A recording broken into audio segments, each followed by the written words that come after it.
嘿，大家好。我们上一节课呢讲了 Django，还有Unicorn，还有 Engines 它的配置。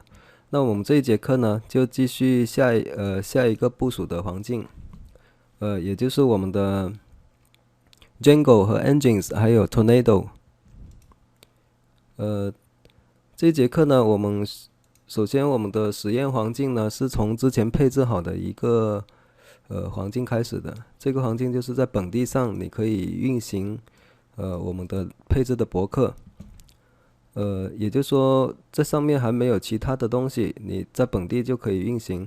我们可以试验一下它的后台，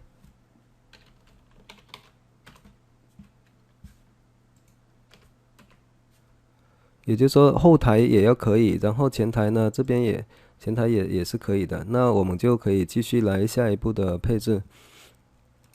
那它的我们说的几种主流的部署方式，例如说 Unicorn 还有WSGI 啊，或者是 Tornado，它的原理都是差不多的。那这一节课呢，等会我讲的时候，大家可能也会觉得有点似曾相识，因为它们本来的原理也大同小异吧。那我们现在呢，就从这么一个环境开始，这个环境就是你本地上可以运行啊，一定要搭好。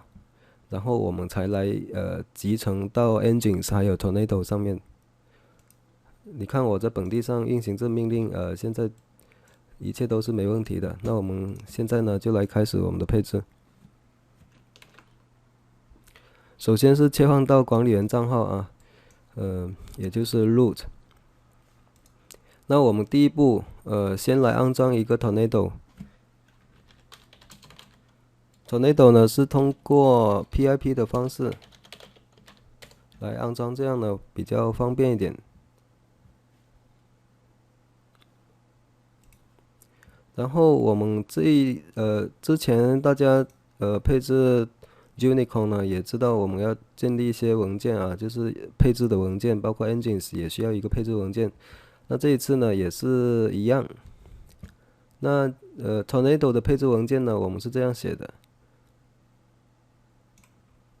当然它的里面的原理呢跟 Unicorn 呢也差不多，大家可以自己去看一看，里面配置都大同小异吧。回头大家在之前有看过 Unicorn 的话呢，应该也知道。那我们的 Tornado 已经装好了。那我们现在呢，先来建立一个 Tornado Server.py 啊。当然，这名字呢，可以自己起，但是我们这里呢，就给它起这个名字，然后把我们课件里面那个配置复制粘贴进去。那我们课件第一行本来我是想要装一个用来启动守护进程的 Python 模块，但是后来发现这个模块呢有很多 bug，就对我们来说不适用，那我就把它去掉了，大家第一步就不用做了。那把这个，所以你看这里这一句话给我注释掉了，还有这里，因为我发现这样是不行的。那么我们现在呢，就把这些配置呢，把它保存起来。先检查一下看有没有粘贴好啊，可以。接下来呢，我们还需要一个需要一个脚本，这样方便以后呢我们来控制，例如说启动或者是停止啊这样的。这个脚本呢是 Shell Script。当然，对于这个脚本呢，我觉得大家也可以看一看，但是也没必要去深入去研究了。它只是说用 Python 然后来执行我们刚才呃生成的这个文件，也就是说 Tornado Server.py 这个文件，它是用脚本去执行一下。那我们现在呢，来建立这个，我们叫它 Tornado.sh，这是一个 shell 脚本啊，是为了方便我们的停止啊或者启动。也就是说，我们不用每次都去输入一个命令行，这样非常麻烦。那这里大家要注意的是，第一行这里有4个端口，这4个端口呢，就是我们要把 Tornado 呢运行到这几个端口上面。当然这里是可以配置的，你也可以配置成只有1个端口啊。这里是给一个例子，可以跑这么些端口。那么我们现在把它保存。这一个是用来这个 shell script 是用来配置，用来启动停止。那么最后呢，我们还需要一个 engines 的配置。那 engines 呢，我们目前机器上，也就是说我们刚才说的这种环境上呢还没有装。那我们现在呢，先来安装一下engines。engines 的安装呢，我们上一节课呢在 Unicorn 里面也有说了，就说直接如果是例如说我们 yum install 的话呢，是找不到这个包。那么我们来建立一个文件，它是一样的。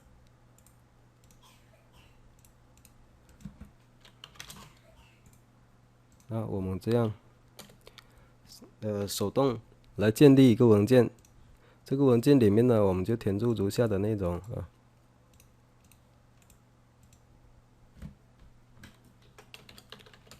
然后保存起来，这样我们就可以用 yum 的方式直接来安装了。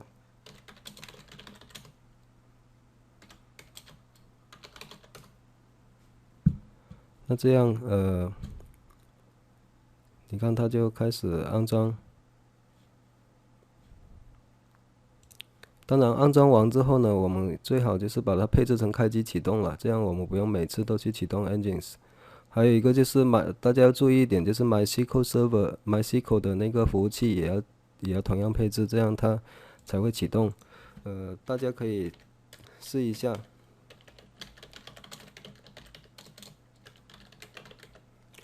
像这样，启动一下 MySQL Server。因为我们后面呢，我们的网站是会去连接服务器，如果你没起来，它会出错的。当然你要配置 MySQL 呢，自动启动呢也是很简单，就这么一条命令，MySQL D，它下次开机呢就会自动启动。那接下来呢，我们 engines 就来配置一下 engines， 也是让它开机启动。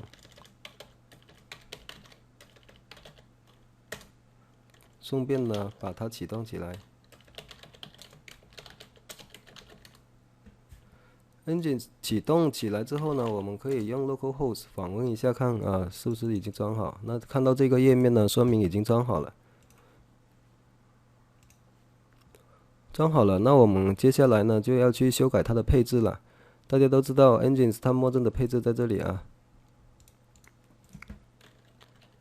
那么 engines 在 engines etc engines 底下呢有一个 engines.config。那我们这一次呢，我们要新建一个配置文件，我们把原来这个呢备份起来，不要直接删掉，因为这样比较危险啊。养成备份的习惯。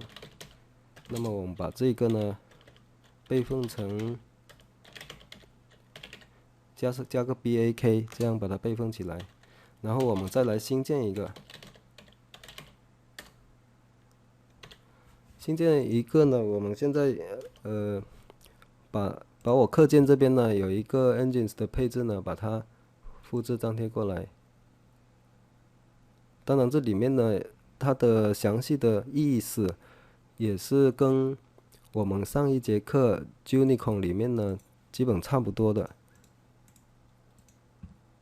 需要注意的地方呢，我给大家说一下。跟上一节课一样呢，这里有一个 user 呢，我们就改成自己这个系统里面你的那个用户。因为它默认是 engines， 但是它不一定有权限啊。就好像我这边的用户是 Sean， 那我就这里就改成自己相应的那个。另外一个呢，就这2个地方呢，也要改成你自己电脑上那个项目所在路径的配置，不要完全照搬我的啊，因为这是我的电脑的环境。那这几个地方呢是需要注意的。我们把它拷贝粘贴进去之后呢，我们就把它保存起来。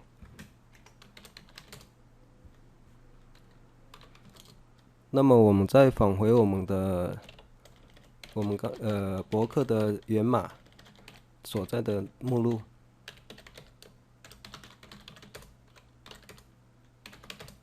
啊，是在这里。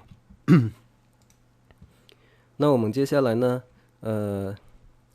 要做的是要修改一下 settings.py 里面这个啊，因为这个会影响到其他程序能不能访问这些相应的这个路径。那我们现在呢，来编辑一下 settings.py。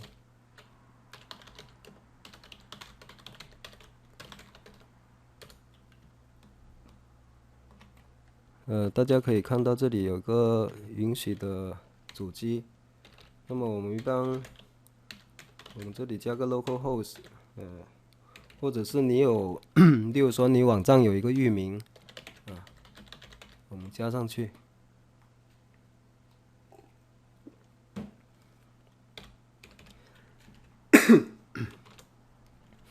这后面加个星，表示都说其他的。那我们现在把它保存起来。保存好之后呢，我们还要记得有一个 SE Linux， 上一节课 Unicorn 那边也有讲过啊，那我们就不详细讲了。这里也是要把它关掉。关掉呢，就是把这个 enforcing 改成 disabled。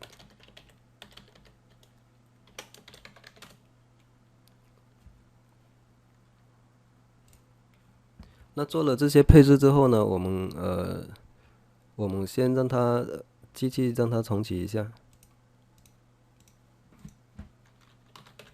因为修改 SE Linux 是需要重启的啊，我们让它重启。那么我们借这个时间呢，大概来讲一下刚才的那几个文件。首先呢，tornado server.py 这个文件呢，大概意思呢就是说，我们呢用我们的 Django 访问 Django 的时候呢，用它来作为类似代理这样子，让它来处理这个，因为我们都知道里面有一个 WSGI 嘛，Django 里面有一个默认的 WSGI， 也就是说用这个 WSGI 呢做中间桥梁来跟Tornado 来交互，让 Tornado 来处理。差不多就这意思。那么它的代码呢也很简单，然后接下来呢，我们这个脚本文件呢，它是做什么？它很简单，就是我们直接调用它，然后可以让它直接来，用 Python 来执行我们刚才的这个 Tornado Server.py， 调用它，并且指定一个端口，也就是说我们刚才这里给它四个端口，那么它就会跑4次。每次都是调用一个端口，调用一个端口，它只是为了方便我们不用说每次手动都去敲4次命令这样，当然你只知道怎么用就可以了。还有一个就是 engines 的配置，engines 的配置呢，这里首先一个就是用户我刚才说了，就是你自己记得改。另外一个呢，这是它的原理也是差不多。就是说，如果是跑在这4个端口的呢，我们就交由也就是说我们不用 engines 来处理，其实就是让 Tornado 去处理，只是这样说而已。所以它原理呢跟上一节课的都差不多。另外一个这些 location 的语法啊，什么listen 啊，这些都是跟上一节课的也是一样的。那这里就是我们的。如果访问 static， 那它就应该去哪个地方找，这些都是一样的。那我们现在呢，就打开刚才重启的这机器，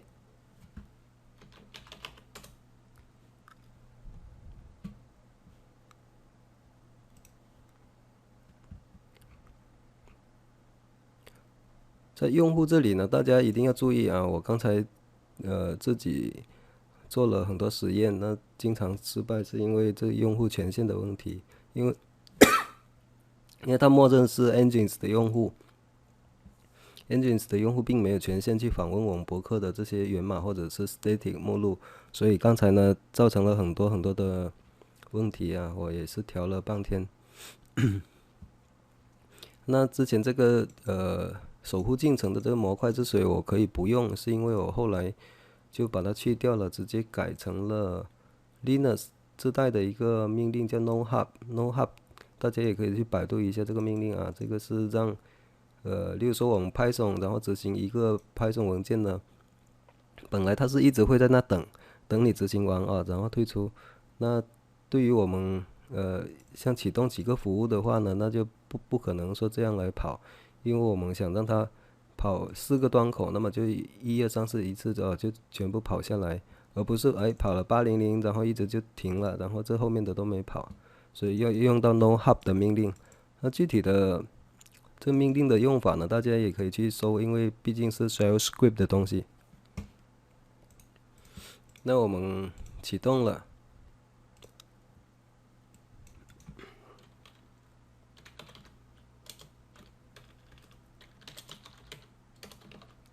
我们先切换到管理员账号啊。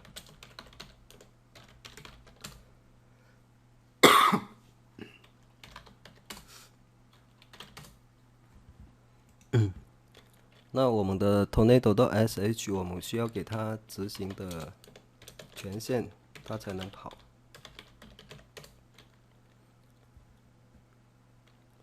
首先我们来试一下 tornado server 这个文件，我们直接来执行。它这个文件的用法是Python，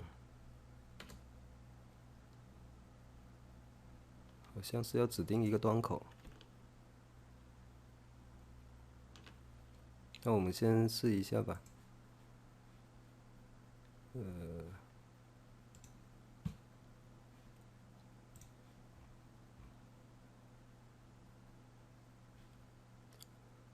如果是没有指定端口，它默认是8080啊。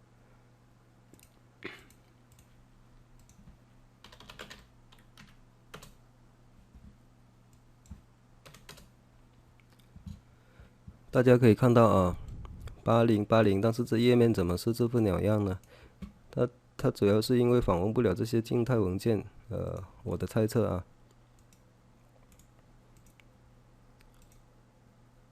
它应该是访问不了静态文件。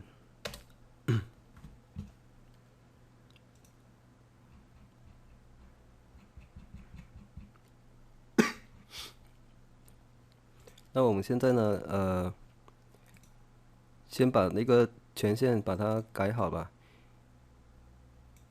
静态文件，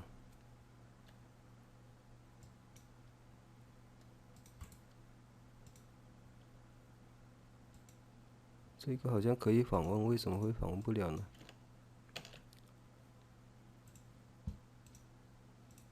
这2个，localhost， 这个是没有的。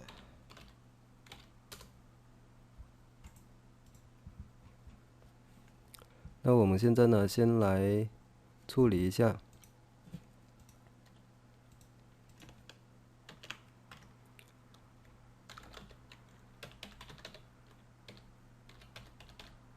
我们让它在8000端口下跑，然后这里呢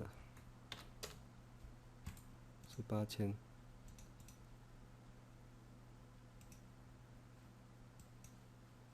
那么我们看一下出错的日志。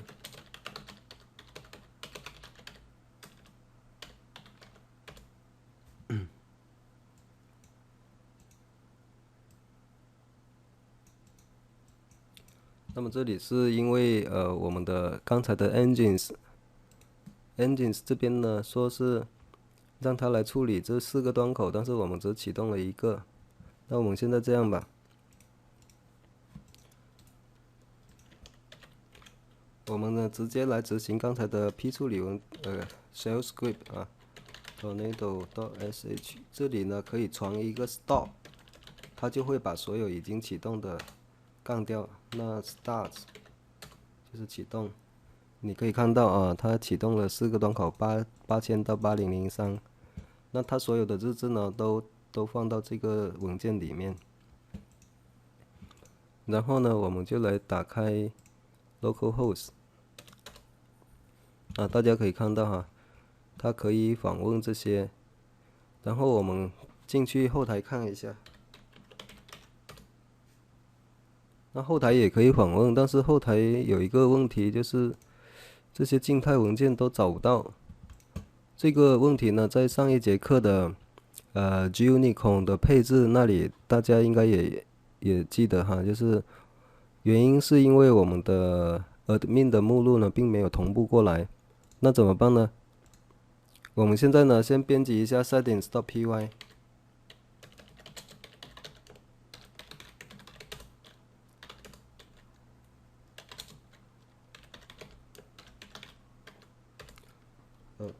出错。那大家应该还记得上次的解决办法啊，它这里有一个 static root 没有指定，我们先来指定一个 static root。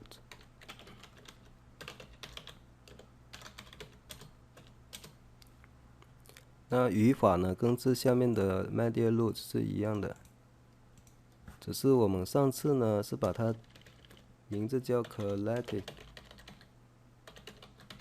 啊，大家应该还记得哈，叫 collected。这样改之后可以做什么？这样改之后呢，我们可以用 Python manage.py collect static 这条命令呢，让它产生一个 admin 的目录，到哪个地方？到 collected 这个目录。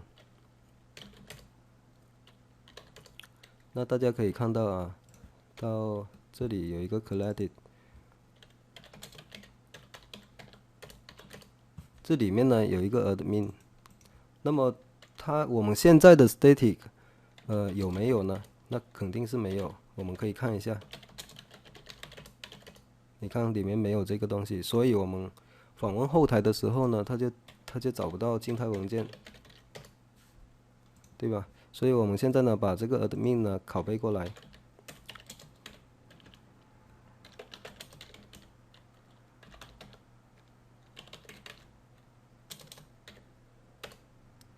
啊，这条命令意思就是说，把上一级目录下的 collected 里面的 admin 呢拷贝到当前目录，后面有一个点，意思是当前目录。那我们现在看一下啊，已经有了。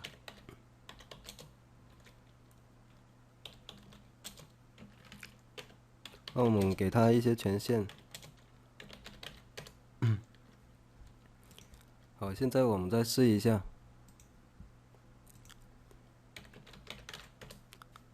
啊，这样就可以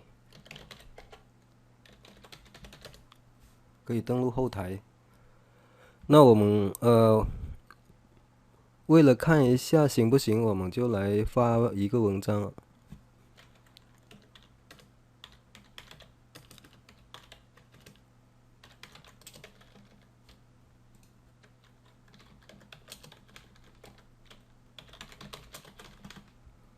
用户这些都是随便的，我们只是测试的目的。